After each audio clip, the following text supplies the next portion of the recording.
వీళ్ళు చూడండి మా చిన్నపిల్లలాగా ఎలా కొట్టుకుంటున్నారు రూమ్లో. హే గైస్, అసలు మ్యాటర్ ఏంటంటే డైలీ జిమ్కి లేట్ అవుతున్నాం అని చెప్పేసి ఈరోజు కొంచెం ఎర్లీగా స్టార్ట్ అయ్యాము. వెళ్ళి చూస్తే అక్కడ ఎవరూ లేరు. మనం లేట్కి వెళ్ళిన ప్రాబ్లం, ఎర్లీకి వెళ్ళిన ప్రాబ్లం. సో ఇంకా మేదనే వర్కౌట్ ఫినిష్ చేసేసుకొని ఇంటికి వెళ్దాం అనుకునే లోపు మ్యారీ ఉండి కాఫీ తాగామా అన్నాడు. సో ఇంకిద్దరం కలిసి అలా గుంటూరు స్టార్ట్ అయ్యామన్నమాట. బాగా మెయిన్ రోడ్ మీద ఎక్కువ ట్రాఫిక్ ఉన్న వాళ్ళు ఈ రోడ్లో తిప్పేసాము. ఈ రోడ్ ఏదో కొంచెం స్పెషల్ చెప్పక్కర్లేదు, మీ అందరికీ తెలిసిన రోడ్డే. ఇక్కడికి వెళ్ళంగానే ఒకటే మ్యూజిక్.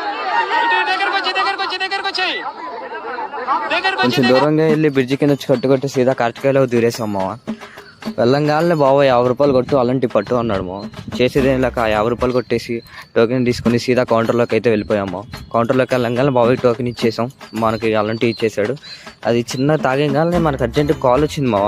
ఎవరా ఈ టైంలో అలా కాల్ చేశారని చూడంగానే ఫ్రెండ్ గారు ఫోన్ చేసి అర్జెంట్ రూమ్ దగ్గరికి రామావా అన్నాడు. ఏమైందా ఇంత అర్జెంట్గా రామన్నాడని అర్జెంట్కి వెళ్ళాము.